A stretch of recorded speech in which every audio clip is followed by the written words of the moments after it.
Justin Brownlee muli na namang isinalbang Barangay Ginebra sa Manila Clasico game. Sa init ng naging laban, Tristan Stanhardinger at Nick Rakocevic halos magkapalitan ang muka. So heto na ang much-awaited match-up, Manila Clasico, Barangay Ginebra kontra Magnolia Chicken Templados. Nananatiling undefeated ang Magnolia sa kanilang unang 5 laro, habang itong Ginebra naman ay may 2 panalo at talo matapos pataubin ng guest team, abay nadali naman ng LPG.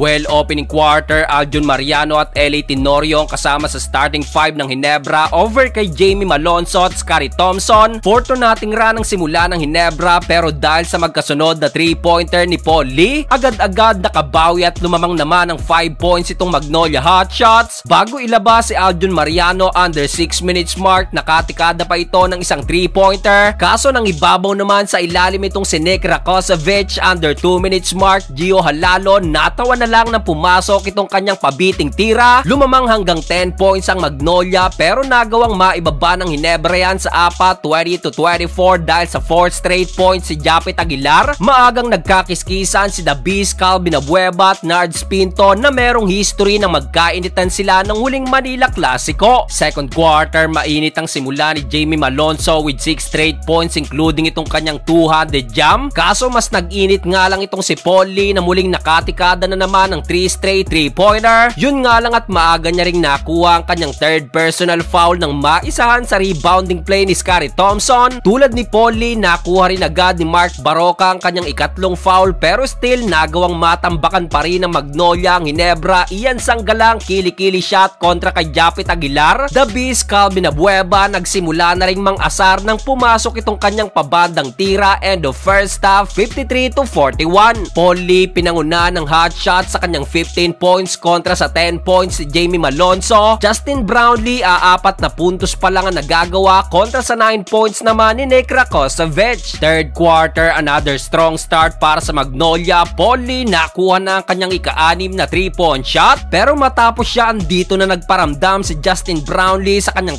10 straight points. Under 9 minutes mark, sabay na ipinasok si Jamie Malonzo at Jeremiah Gray. Instant impact ang dala ng 2 high flyer, 2 straight dunks kay Jamie Malonzo at isang corner 3-pointer kay Jeremiah Gray, pero hindi pa rin naman naging sapat yan nang makasagot na naman ng 5 straight points itong si Mark Baroka. Bago matapos ang third quarter, Nick Rakocevic at Tristan Stanhardinger halos magkapalitan ang muka sa tindi ng girian at banggaan. Natapos ang third period na lamang pa rin ng 10 points itong Magnolia sa score na 73-83. Pagpasok ng final quarter, matinding run ang nagawa ng Ginebra. Justin Brownlee monster 200 jam. Under 7 minutes mark na makatabla na ang Ginebra, JB to see stand all 89. Takeover mode na rin under 5 minutes mark si Scottie Thompson, kaya lumamang pa hanggang 4 ang Ginebra, 97-93. Pero nakuha pa rin maitablayan ng Magnolia sa all 97. Nakikipagpatayan na sa loose ball itong si The Beast Calvin Abueva. Kaso down the stretch sa 2 crucial stop ng Ginebra mula kay Justin Brownlee, butatang inabot ni Nick Rakocevic. Natawagan pa ito ng deliberate foul nang hawakan niya itong si JB at tuluyang naisalba niya dahil dito ang Ginebra sa final score na 103-97. Nagtala ng 26 points, 8 rebounds, 12 assists at 5 blocks itong si Justin Brownlee, habang itinanghal na best player naman itong reigning MVP na si Scottie Thompson na nakapagtala ng 14 points. Ang video na ito yatid sa inyo ng nauusong play to earn app na Masaya Game, isang app na pwede kang kumita habang naglalaro. Napakaraming pagpipilian, ilan na nga dyan na itong Dragon Tiger, Color Game at Tosa Coin. Napakadaling i-download, i-click lang ang link sa description ng ating video, mag-register gamit ang iyong cellphone number, gumawa ng password at i-click ang send para makatanggap ng OTP na i-input naman sa verification code, at sa huli ilagay ang referral code na 104683040 upang makatanggap naman ng libreng 5 pesos, at yun pwede ka nang makapaglaro. Pwede kang mag-cash in at mag-cash out gamit ang iyong GCash. May bonus pa yan lalo't kapag 200 pesos ang iyong ika-cash in, makakatanggap ka ng additional 55 pesos. Kaya ano pang hinihintay nyo mga bro? Nasa comment section ng link at i-download ng Masaya Game.